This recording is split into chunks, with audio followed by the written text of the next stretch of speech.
Mein Name ist Roland Bauer, ich bin Referent am Kultusministerium in Baden-Württemberg im Referat Weiterbildung und verantworte dort alle Themen, die mit E-Learning im weitesten Sinne zu tun haben, E-Learning im Erwachsenen-Weiterbildungsbereich.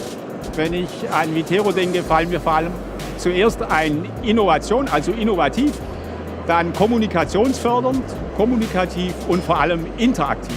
Wir vom Kultusministerium nutzen Vitero ganz gezielt für besonders ausgewählte und schwierige Zielgruppen.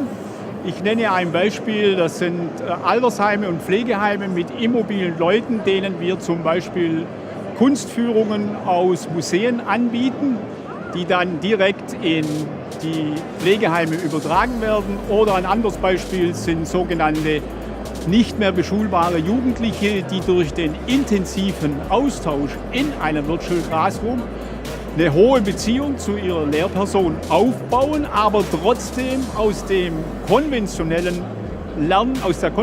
Lernatmosphäre total heraus sind. Wir vom Kultusministerium stellen Vitero ja den Weiterbildungsträgern zur Verfügung, um tatsächlich Weiterbildungseinrichtungen und letztendlich den Bürgern die Potenziale von technisch unterstützten Bildungsszenarien zu demonstrieren. Und da ist Vitero sehr gut dazu geeignet.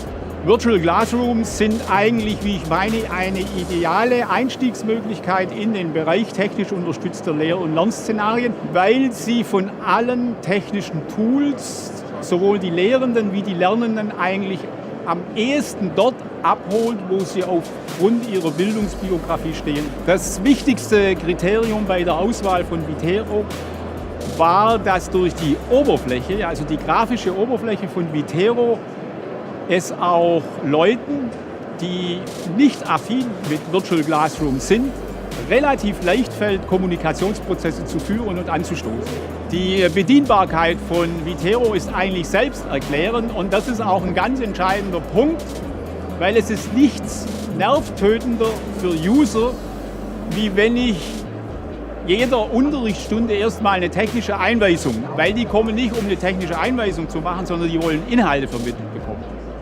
Wir bieten Vitero unseren Weiterbildungsträgern nicht als eigenständige Applikation an, sondern haben Vitero integriert als eines von vielen Tools in den digitalen Weiterbildungscampus Baden-Württemberg und dort ganz konkret in die Lernplattform Ilias.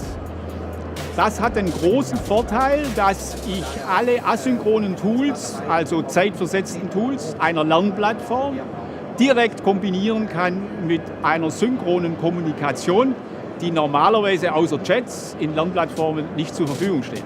Die Perspektive bezüglich der Zusammenarbeit mit Vitero, die schätze ich sehr hoch ein, gerade aus dem Grund, weil unsere Klientel sehr häufig eine große Skepsis gegenüber technisch unterstützten Lernszenarien mitbringt. Und da bietet Vitero sehr viel Entwicklungspotenzial und Überzeugungskraft. Mein persönlicher Eindruck, wenn ich also selbst in Vitero Sitzungen leite, Meetings durchführe oder Schulungen abhalte, ist der, dass erstens die Arbeitsatmosphäre sehr gut ist, zweitens die Arbeitseffektivität wesentlich höher ist als in Präsenzphasen und drittens, da die Kommunikation vollkommen offen gestaltet werden kann, sehr schnell Hemmschwellen in einem virtuellen Konferenzraum abgebaut werden. Wir werden Vitero natürlich auch in Zukunft einsetzen, aus den genannten Gründen, insbesondere weil es eben für den Einstieg in den Bereich des E-Learnings hervorragend geeignet ist und weil es natürlich eine Attraktivität unseres Weiterbildungscampuses darstellt.